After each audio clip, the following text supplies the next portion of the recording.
નમસ્કાર મિત્રો, આજે સીધું ને સટમાં અમેરિકાથી આપણી સાથે વરિષ્ઠ પત્રકાર, રાજકીય વિશ્લેષક અને ચરોતરી શૈલીમાં બેબાક વાત કરનાર કૌશિકભાઈ અમીન જોડાયા છે. કૌશિકભાઈ, આપનું સીધું ને સટમાં સ્વાગત છે. નમસ્કાર.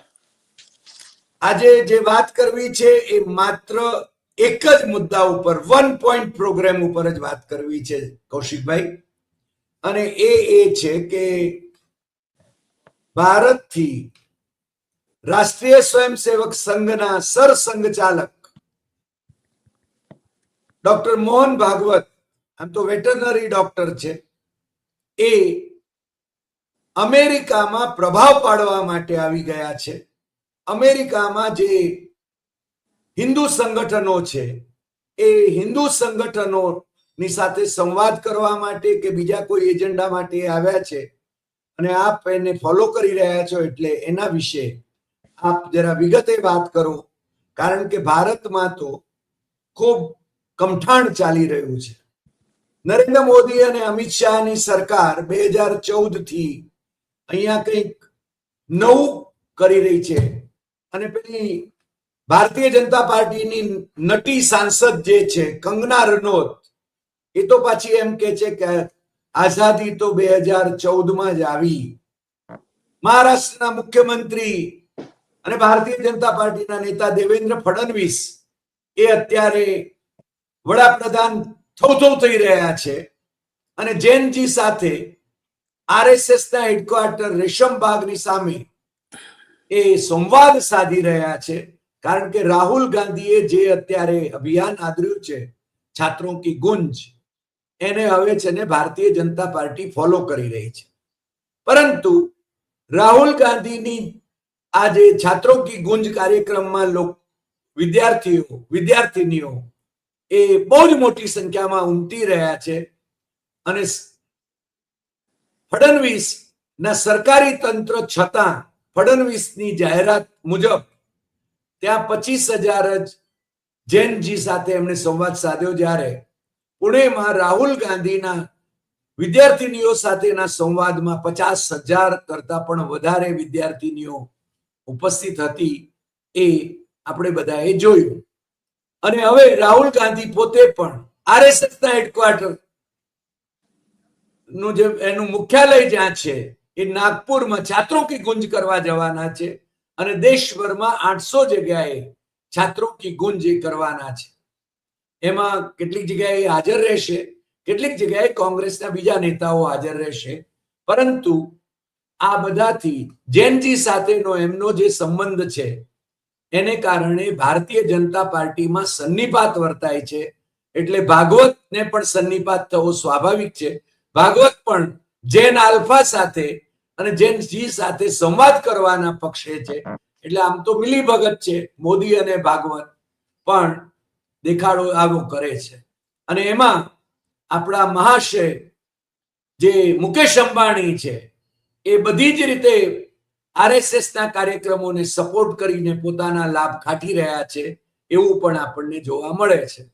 એટલે હવે ત્યાં પણ આપણા જે રાષ્ટ્રપતિ છે એમની સાથે પણ મુકેશ અંબાણીના ઘરેલું સંબંધ હોવાની ચર્ચા છે, અને એ ત્યાં એવું જ કરે છે કે જે ટ્રમ્પને ગમે. તો હવે આ બધા સંદર્ભમાં અને ભાગવતની જે મુલાકાત છે અમેરિકાની, અને પછી કેનેડા જવાના છે, બીજા દેશોની મુલાકાત પણ લેવાના છે, તો એના સંદર્ભમાં કેવો પ્રતિભાવ છે, એ શાને માટે આવ્યા છે ત્યાં, અને એનું વિશ્લેષણ તમે મન મૂકીને કરો એવો અનુરોધ છે. ફરી એકવાર આપનું સીધું ને સટમાં સ્વાગત. કૌશિકભાઈ. નમસ્કાર હરિભાઈ અને સર્વ દર્શક મિત્રોને. રાષ્ટ્રીય સ્વયંસેવક સંઘના વડા સરસંઘચાલક એ અમેરિકા, કેનેડા અને UK 3 દેશોની મુલાકાતે આવી રહ્યા છે. અહીંયા અમેરિકામાં આવી ગયા છે, અને પુરુષ પ્રધાન સંઘનું સ્વાગત મહિલાઓએ તિલક અને અક્ષત લગાવીને કર્યું, અને ભાગવતે માથે હાથ રાખીને એ સ્વાગતનો સ્વીકાર કર્યો. રાષ્ટ્રીય સ્વયંસેવક સંઘ એની શતાબ્દીનું વર્ષ ઉજવી રહ્યું છે, પરંતુ 100 વર્ષમાં સૌથી વધુ વિશ્વાસ અને એની સામે શંકા, આ બે કટોકટીની અંદરથી સંઘ પસાર થઈ રહ્યો છે. વિશ્વાસની કટોકટી સૌથી મહત્વની છે, અને આ પરિસ્થિતિ છેલ્લા 12 વર્ષની જે કંગના રનૌતની આઝાદી છે એના કારણે ઉદ્ભવી છે. મોદી અને ભાગવત એક સિક્કાની બે બાજુ છે. જે સાયકલ પર ફરતા હતા, ખિસ્સામાં સિંગ ચણા ખાઈને ફરતા હતા, એ લોકો આજે મર્સિડીઝ અને ઝેડ સિક્યોરિટી સાથે ફરી રહ્યા છે અને ટેક્સ પેયર્સના પૈસે ફરી રહ્યા છે.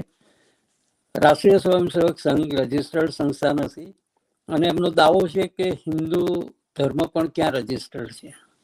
એટલે વાહિયાત વાતો આ રાષ્ટ્રીય સ્વયંસેવક સંઘ એના જન્મથી કરી રહ્યું છે, અને એનું બગલ બચ્ચું ભારતીય જનતા પક્ષ, ભારતીય જુઠ્ઠા party, a king of liars, એને સમર્થન આપી રહ્યું છે. રાધર સંઘ એનું આશ્રિત બન્યું છે. આવી પરિસ્થિતિ, જે એનો ગુરુ છે એનો આશ્રિત બન્યો છે, અને આ પરિસ્થિતિ વિદેશમાં વિશ્વગુરુની છબી સુધારવા માટે, કારણ કે આગામી મહિનાઓમાં મોદી સાહેબની યુરોપ અને અમેરિકાની યાત્રાઓ થવાની છે, ત્યારે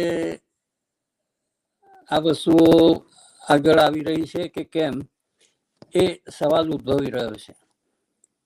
તૈયારીઓ તો ઘણા વખતથી ચાલી હતી.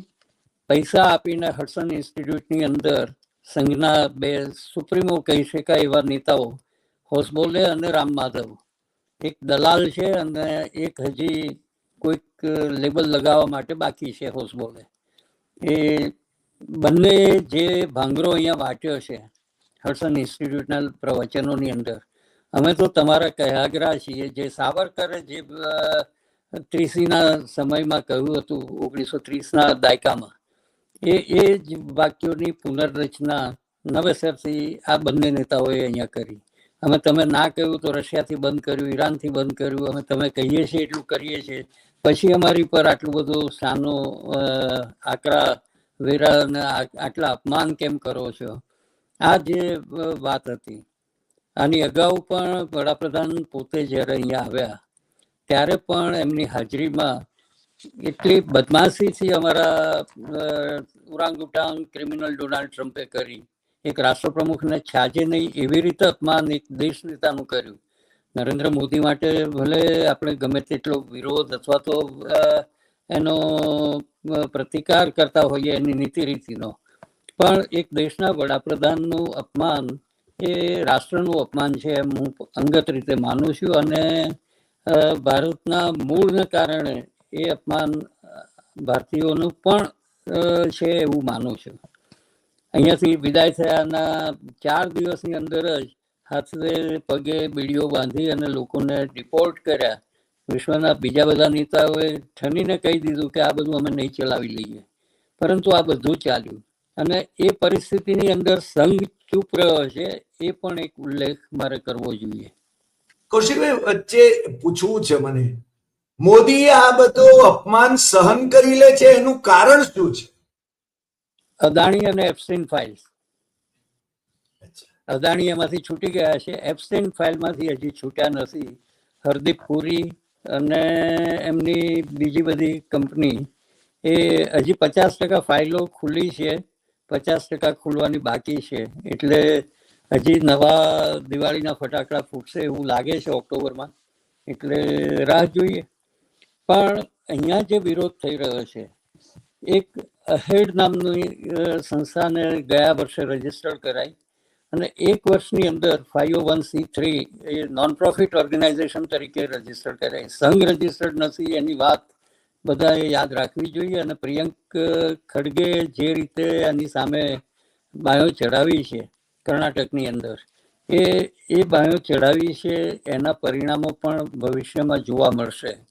પરંતુ અહીંયા સંઘ આશ્રિત આ લોકો જોની મેરા નામ ફિલ્મની જેમ હર નયા કામ નયે નામ સે કરતે હૈ. 400 જેટલી સંસ્થાઓ રજીસ્ટર્ડ છે અહીંયા, અને માત્ર ફંડ સાયફનનું કામ થાય છે. ફંડ સાયફન બીજી બધી ધાર્મિક સંસ્થાઓ પણ કરે છે, એટલે એના માટે આપણે દાવો નથી કરતા કે કેમ કરે છે, પણ એના હિસાબ કિતાબ અપાતા નથી, એ એટલી જ બાબત છે. એકલ વિદ્યાલય એમ કહેતું હોય કે અમારી આટલી બધી હજારો સંસ્થાઓ છે, પણ તમને ક્યાંય એની ઝલક પણ જોવા મળતી નથી. આ પરિસ્થિતિ આપણે જોઈએ છે ગુજરાતની અંદર. એવું ઉલ્લેખનીય ક્યાંય નોંધ લેવાઈ હોય એ નોંધ લેવાઈ નથી. બીજું, જે જોરશોરથી ભારતની અંદર મીડિયા, સોશિયલ મીડિયા અને બધા મંડી પડ્યા છે, એ હું માનું છું દર 2 કલાકે એક નવી ક્લિપ અપલોડ થાય છે અને મોહન ભાગવત ને ધરપકડ કરશે, મમદાનીએ એમને વિરોધ કર્યો છે, મમદાની એને રોકી દેશે, પણ આ બધું કશું જ થવાનું નથી. અહીંયા અભિવ્યક્તિની સ્વતંત્રતા છે. ખાનગી સંસ્થાઓને એમનો પોતાનો દોર અથવા તો પોતાનો જે પ્રચાર પ્રસાર કરવો છે એના માટે કોઈ રોકટોક નથી, પણ સંઘ એ ધાર્મિક સંસ્થા નથી. અને મોહન ભાગવતની આ પહેલી કે છેલ્લી મુલાકાત નથી. આની અગાઉ પણ 2-3 વખત આવે છે. એક ફંક્શનની અંદર ઇન્સ્ટિટ્યૂટ ઓફ ફેશન ઇન્સ્ટિટ્યૂટની અંદર 2000 આઈ થિંક 14-15ની આસપાસ પણ એક ફંક્શન થયું હતું અને એમાં હું પોતે હાજર હતો. મારે જાણવું હતું કે શું કહે છે. એ પછી શિકાગોમાં ધર્મ સંસદ ભરાઈ, જ્યાં વિવેકાનંદે પ્રવચન કર્યું હતું. તે જ સ્થળે આ ધર્મ સંસદ સપ્ટેમ્બર 7, 8, 9, 2018ની અંદર આ ભરાઈ હતી. અને એની અંદર પણ વસુધૈવ કુટુંબકમ અને અમે સાર્વભૌમત્વમાં માનીએ છીએ, સેક્યુલર છીએ અને વગેરે દાવાઓ એમને ત્યાં પણ કર્યા હતા. અને ત્યારે શિકાગોમાં કોઈએ વિરોધ કે કંઈ કર્યું નહોતું. મોટાભાગની વિઝિટ જેમની ભાગવતની થઈ છે, જાહેર પ્રવચનો ભાગ્યે જ થયા છે. મોહન ભાગવત માટે એમ કહેવાય છે કે એ સારા વક્તા નથી અને ઇંગ્લિશ સારું બોલી શકતા નથી. આ 2 મર્યાદાઓ એમની છે અને એના કારણે જાહેરમાં આવવાનું ટાળે છે. પ્રેસની સાથે મોદી સાહેબની જેમ જ પ્રેસને ટાળે છે અને સખત સિક્યોરિટી, એક મહાન સુપ્રીમો છે અને હિટલર કરતાં પણ વધારે એમની પ્રતિભા છે, એમનું આગવું વ્યક્તિત્વ છે, એ દેખાડવાનો પ્રયત્ન એમના અનુયાયીઓ કરી રહ્યા છે અને સફળતાથી કરી રહ્યા છે. એટલે ભાગવત સાહેબ પાસે પહોંચવું હોય તો સામાન્ય માણસ માટે મુશ્કેલ છે. એ એટલી જ હકીકત છે. સંઘની અંદર એમના આશ્રિતો જ્યાં જ્યાં પણ કંઈક ખોટું થાય છે, દાખલા તરીકે રામ મંદિરની અંદર ચંપતરાયને ક્લીન ચીટ મળી, સંઘના માણસ છે અને સંઘ એ વખતે પોતે એમની સાથેનો નાતો તોડી નાખે છે અથવા તો અમારે કંઈ લેવા દેવા નથી એમ કહીને ઊભા રહે છે. સાવરકર અને ગોળવલકરને જ્યારે ગાંધી હત્યા પછી પકડ્યા ત્યારે એ બંનેને પણ છોડી દેવા પડ્યા, કારણ કે એમને કહી દીધું કે અમારે તો હિન્દુ મહાસભા જોડે કોઈ સંબંધ નથી. પણ એ સાવરકર અને એ ગોળવલકર એ બધા જ સંઘના કર્મચારી, પ્રચારકો અથવા તો એના શાખાના જનારા લોકો, સ્વયંસેવકો હતા. અને હમણાં તાજેતરમાં કોર્ટની અંદર એના પ્રપૌત્રએ, સાવરકરના પ્રપૌત્રએ આ બધી વસ્તુઓ સ્વીકારી.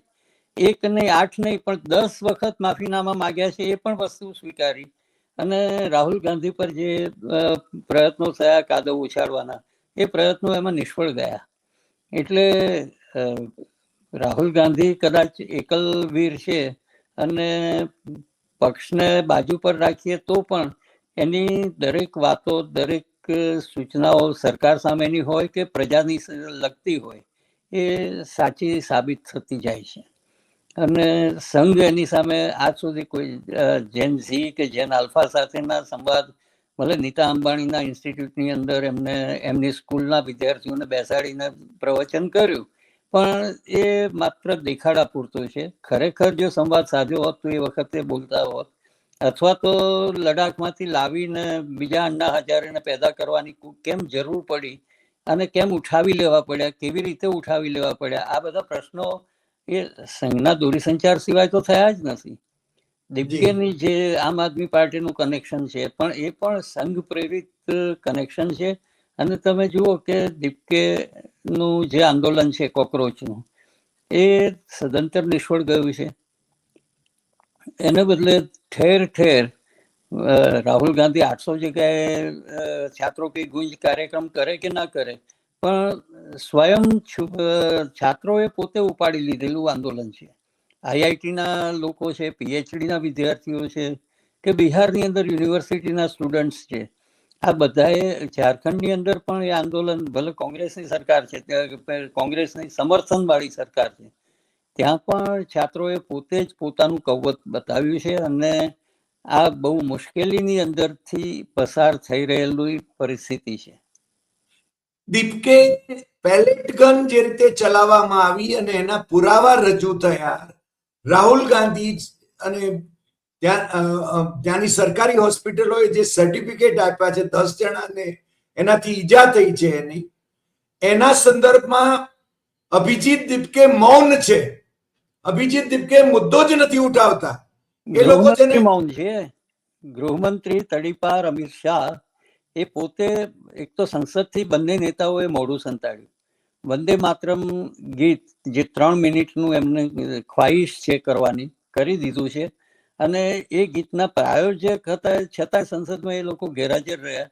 અને બંનેમાંથી એક પણ માણસ, મોદી અથવા તો શાહ, એ 3 મિનિટનું આખું ગીત ગાઈ શકે એમ નથી, એમને યાદ પણ નહીં હોય. એટલે માત્ર રામ મંદિરના દાનની ચોરીને ડાયવર્ટ કરવા માટે આ આંદોલનો શરૂ કર્યા, વંદે માતરમનો ખેલ શરૂ કર્યો. અને અત્યારે સંઘના સુપ્રીમોને અમેરિકા મોકલ્યા છે. એ પણ આજનો એક દિવસનો ખેલ નથી. સંઘને રાતોરાત સ્વપ્ન આવ્યું ને થઈ ગયું. મેડિસન સ્ક્વેર ગાર્ડન 5-6 મહિના પહેલા રજીસ્ટર કરવું પડે. અને એટલી કોસ્ટલી જે જગ્યા છે કે ત્યાં ગયા વર્ષે શરૂ થયેલું 501(c)(3) વાળું નોન પ્રોફિટ ઓર્ગેનાઇઝેશન એનો ડિપોઝિટ આપી શકે છે, એના પૈસા ભરી શકે છે અને વ્યવસ્થા કરી શકે છે. એટલે જમણેરી અને ડાબેરી આ બેની વચ્ચેની કશ્મકશને ઉભરાવી છે. એમાં પણ મમદાનીને અમારા ન્યુયોર્કના મેયર છે, ગુજરાતી મૂળના છે, અને એની માતા બહુ જ લબ્ધ પ્રતિષ્ઠિત ફિલ્મ મેકર છે, મીરા નાયર. મીરા નાયર પંજાબી મૂળના છે. બંને ધર્મની અંદર એ મોસ્ટ સેક્યુલર બર્ની સેન્ડર્સની સાથે સોશિયલ એપ્રોચ સાથે ડેમોક્રેટિક પાર્ટીની અંદર પણ ખળભળાટ મચાવ્યો છે. અને મમદાનીના પ્રેરણાથી ઉભા રહેલા લગભગ 4 થી વધુ કેન્ડિડેટ્સ એ જુદી જુદી ચૂંટણીઓ જીત્યા છે. મમદાનીને યહૂદી વિરોધી ચિતરવામાં આવ્યા. ડોનાલ્ડ ટ્રમ્પે $30 મિલિયન એને હરાવવા માટે ખર્ચ્યા, પણ એ બધાની પાર જઈ અને મમદાની જીત્યા. એટલું જ નહીં, યહૂદી મતો 30% યહૂદી મતો એને મળ્યા છે. એટલે એના માટે જે મુસ્લિમ લેબલ લગાવાય છે એ વાત ખોટી છે. મુસ્લિમ પ્રેરિત ભારત વિરોધી એનું વલણ છે એ વાત પણ ખોટી છે. ભારતીય મૂળનો હું ગૌરવશાળી માણસ છું એનો દાવો કરે છે, ભલે એનો જન્મ આફ્રિકામાં થયો છે, પણ એ પોતે સ્વીકારે છે કે મને ભારત માટે ગૌરવ છે, પણ ભારતની નીતિ રીતિઓ માટે એને માન નથી.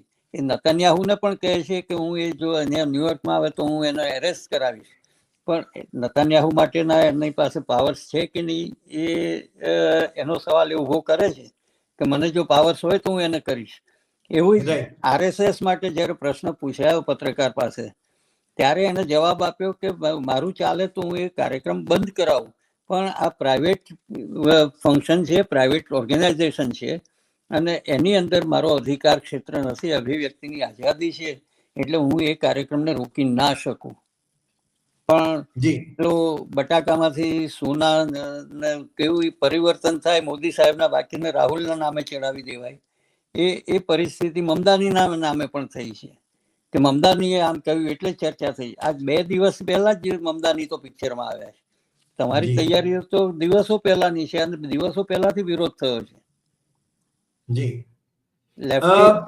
તમે જેમને તડીપાર કહો છો, એ હવે તો એ તડીપાર રહ્યા નથી. એ અમારા દેશના માનનીય ગૃહમંત્રી છે અને ગોડસેની પરંપરામાં જે વિકસિત થઈ રહ્યું છે ભારતીય જનતા પાર્ટી અને સંઘ, એના એ નેતા છે. અને ગુજરાત વિદ્યાપીઠના દીક્ષાંત સમારોહ, ગુજરાત વિદ્યાપીઠ જે મહાત્મા ગાંધીએ સ્થાપેલી ગુજરાત વિદ્યાપીઠ, એના દીક્ષાંત સમારોહમાં ગઈકાલે એમણે અહીંયા વિદ્યાર્થીઓને ઉપદેશ કર્યો. અને ગુજરાત વિદ્યાપીઠના વિદ્યાર્થીઓ તો જાણે હજુ સમજાય તો કુમળા માનસ હોય, પણ ત્યાં જે અધ્યાપકો ગાંધીને નામે પોતે છે ને રોટલો રડે છે, એ લોકો ગાંધીની વિચારધારાને ભૂલી ગયા છે, એ વાત પણ એટલી જ હકીકત છે. ગાંધીવાદીઓ, ગાંધી આશ્રમ હોય કે ગાંધી વિદ્યાપીઠ હોય, પણ નવું જે કલ્ચર આવ્યું છે એ કલ્ચર કરોડરજ્જુ વિનાનું છે, અને જરા પણ ખુમારી જે સ્વાતંત્ર્ય વખતની હતી એ ગુમાવી ચૂકેલું છે. એ વાત લોક ભારતીને પણ એટલી જ લાગુ પડે છે અને બીજી સંસ્થાઓને પણ એટલી જ લાગુ પડે છે. એ સંસ્થાઓને જે રીતે અત્યારે વેપારી તત્વો, ગોડસેવાદીઓએ જે રીતે કબજો કર્યો છે, ગોડસેના હત્યારાઓએ, ગોડસેના હત્યારાઓ ને પણ ગાંધીના હત્યારાઓએ જે રીતે કબજો કર્યો છે એ હરગીજ ચલાવી શકાય એવું નથી. ગાંધી આશ્રમની અંદર પણ જે રીતે એને મોલ બનાવીને રજૂ કરવાની કોશિશ થઈ રહી છે એ પણ ચાલે એવું નથી. પણ ખેર, જે વાત કરવી છે, અહીંયા જે વિરોધ થઈ રહ્યો છે અને ભારતની અંદર બહુ જ ચગાવીને વિરોધને વ્યક્ત કરાઈ રહ્યો છે, એમાં બહુ તથ્ય નથી. 29 તારીખનું મેડિસન સ્ક્વેર ગાર્ડનનું ફંક્શન વિના કોઈ અવરોધે એ રંગે ચંગે પાર પડવાનું છે. એની પર કોઈ પ્રતિબંધ લાગવાનો નથી. ટ્રમ્પને જરા પણ નવરાઈ નથી કે એમને ભાગવતને એરેસ્ટ કરે અથવા તો એના માટે કોઈ ટીકા કરે. અહીંયાના સ્થાનિક અખબારોએ એક પણ લીટી એમના માટેની લખી નથી. વડાપ્રધાન મોદીની જો નોંધ ના લેવાતી હોય તો પછી ભાગવત કઈ ખેતરની મૂડી છે?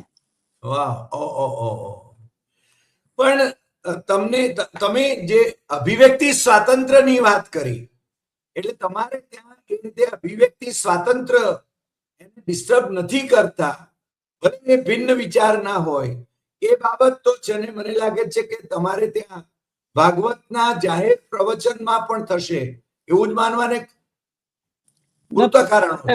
બહાર મેડિસન સ્ક્વેર ગાર્ડન એક નાનું સ્ટેડિયમ છે, વિશાળ ફૂટબોલની ને બાસ્કેટબોલની ને બધી રમતો ત્યાં રમાતી હોય છે, અને એના એક ભાગમાં 5000 વ્યક્તિઓ બેસી શકે એવી વ્યવસ્થામાં આ કાર્યક્રમ થઈ રહ્યો છે. આની પહેલા નરેન્દ્ર મોદીનો કાર્યક્રમ પણ મેડિસન સ્ક્વેર ગાર્ડનમાં થયો હતો, અને આપણા આ જ નામચીન રામ માધવ એ એના કરતા હરતા હતા. $4.5 લાખ ત્યાંથી સાયફન કરી ગયા છે એ કાર્યક્રમમાં વધેલા, નરેન્દ્ર મોદીના કાર્યક્રમમાં. અને મોદીની કાર્યક્રમની અંદર રાજદીપ સરદેસાઈ જેવા પત્રકારો પર હુમલા થયા હતા, કારણ કે નરેન્દ્ર મોદીની વિરોધમાં ત્યાં લોકોને પ્રશ્નો પૂછી રહ્યા હતા. એવું જ બીજા 2-3 પત્રકારો સાથે પણ થયું હતું. અને અંધભક્તોની અમારે ત્યાં થોડી ઝપાઝપી થાય છે, પોલીસ એની કંઈ કેર કરતી નથી. રાજદીપ સરદેસાઈએ પણ પોલીસ કેસ કરવાનું ટાળ્યું હતું. બધા જ ગુજરાતી લોકો જ હતા એમને મારવા માટે, અને એ જ રાજદીપ સરદેસાઈ અમદાવાદની પ્રોડક્ટ છે એમ કહેવામાં મને નહીં, ગુજરાતમાં જ જન્મેલો છે રાજદીપ ગુજરાતમાં જન્મેલો છે, બહુ સરસ ગુજરાતી બોલે છે. પત્રકાર તરીકે મને માન છે એના માટે. યસ. એટલે પણ એની સાથેના જે બીજા પત્રકાર હતા, જે પાછળથી માહિતી કમિશનર બન્યા, એ ચરણ ચાપલુસીમાં વધારે ગયા. પણ ભાગવતની આ મુલાકાત એની ફલશ્રુતિ શું હોઈ શકે? મારો છેલ્લો સવાલ. અહેડ નામનો એ જે કાર્યક્રમ છે, અને વનનેસ, સંઘને છે ને વન નંબર ઉપર બહુ પ્રેમ છે. One nation, one vote, one election, one party, આ બધાની અંદર વિશ્વ પણ વનનેસમાં આવે. વસુધૈવ કુટુંબકમનું બધું ટ્રાન્સલેશન કરીને આ કાર્યક્રમ અહીંયા થાય છે. અને વસુધૈવ કુટુંબકમમાં અમે કેવી કૌટુંબિક વિભાવનાથી અહીંયા જીવીએ છીએ એની વાત કરવા એ આવ્યા છે. 100મા વર્ષની અંદર કંઈક નવું કરવું જોઈએ, અમે વિશ્વગુરુ થઈએ, વિશ્વને અમે એક કરી અને વિશ્વ શાંતિની પ્રાણ પ્રતિષ્ઠા કરીએ એ વાત કરે છે. પણ તમે હિન્દુ ધર્મને તો યુનાઇટ કરો. તમારા દલિતોની પરિસ્થિતિ શું છે, વંચિતોની પરિસ્થિતિ શું છે, ઓબીસીની પરિસ્થિતિ શું છે, ક્યાં રોજગાર છે, ક્યાં શિક્ષણ છે, ક્યાં આરોગ્ય છે. અને જ્યાં આવી જવાબદેહી આવે છે ત્યાં સંઘ ચૂપ રહે છે. સંઘના જી. કાર્યકરો પાટલા બારણે બધી જ નોકરીઓમાં દાખલ થઈ જાય છે જ્યાં એક્ઝામ્સ નથી, અને પછી પ્રમોશન લઈને જે તે હોદ્દાઓ ઉપર આવ્યા છે. કુલપતિઓની વણઝાર જુઓ, ગુજરાતની અંદર જે પરિસ્થિતિ છે.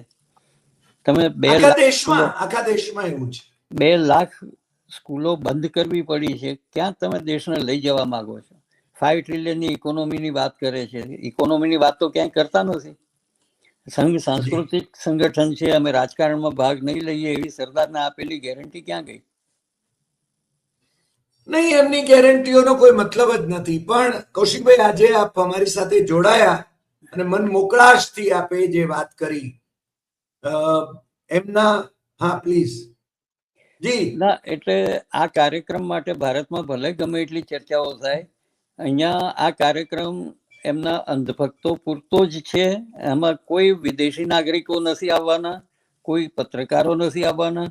માત્ર ને માત્ર સંઘના જે સમર્થકો છે એ લોકો જ અંદર આવવાના છે. અને ભારતના લોકોને વસુધૈવ કુટુંબકમ કેટલું શીખવાડવું પડે છે એ કંઈ જણાવવાની મારે જરૂર નથી. પણ સંઘનો કાર્યક્રમ સફળ થવાનો છે. ભાગવતનો આ પ્રવાસ અહીંયાથી કેનેડામાં સંસદોએ 2 વિરોધ કર્યો છે. યુકેની અંદર પણ વ્યાપક વિરોધ થઈ રહ્યો છે. પાકિસ્તાનની મૂળના ગૃહપ્રધાન છે, પણ એ લોકો પણ એટલી ઓપનનેસ છે ડેમોક્રેસીની કે આ કાર્યક્રમની અંદર કોઈ રોક લગાવી નહીં શકે. એટલે હનીમૂન ટૂર ઉપર છે સંઘના વડા. ભલે ત્યાં મહિલાઓને કોઈ સ્થાન નથી સંઘની અંદર, પણ એમનું એકલ પંડે હનીમૂન સફળ રહેવાનું છે. જી, આપનો ખૂબ ખૂબ આભાર. ફરી મળીશું નવા એપિસોડમાં નવા વિષય સાથે. આપણા દર્શક મિત્રો ને વિનંતી કે પ્રતિભાવો પોતાના કમેન્ટ બોક્સમાં જરૂર લખે, પણ ભાષાનો વિવેક એ જરૂર જાળવે. કૌશિકભાઈએ જે વાત કરી એ કે પશ્ચિમના જે દેશોમાં એ પ્રવાસ કરી રહ્યા છે ડોક્ટર ભાગવત, એ દેશોમાં અભિવ્યક્તિ સ્વાતંત્ર્ય છે અને ભિન્ન મતનો આદર કરાય છે. આપણે ત્યાં તો મૂળમાં આપણી સંસ્કૃતિમાં પણ એ છે, છતાં અત્યારે જે પરિસ્થિતિ છે એ આપણે બધા જાણીએ છીએ. અને બીજું એમણે જે બહુ મહત્વની વાત કરી એ કે યુકેમાં પાકિસ્તાની મૂળના ગૃહમંત્રી હોવા છતાં ત્યાં મોહન ભાગવતનો કાર્યક્રમ થશે, એના ઉપર કોઈ પ્રતિબંધ નહીં લગાવવામાં આવે, કારણ કે લોકશાહી રાષ્ટ્ર છે. મને લાગે છે કે આપણી લોકશાહી એ અને પશ્ચિમની લોકશાહી એની વચ્ચેનો ભેદ આપણા દર્શકો એ જરા સમજી લે એટલી જ અપેક્ષા કરું છું. આપ સૌને ફરી મળીશું નવા એપિસોડમાં નવા વિષય સાથે. કૌશિકભાઈ નો આભાર. નમસ્કાર.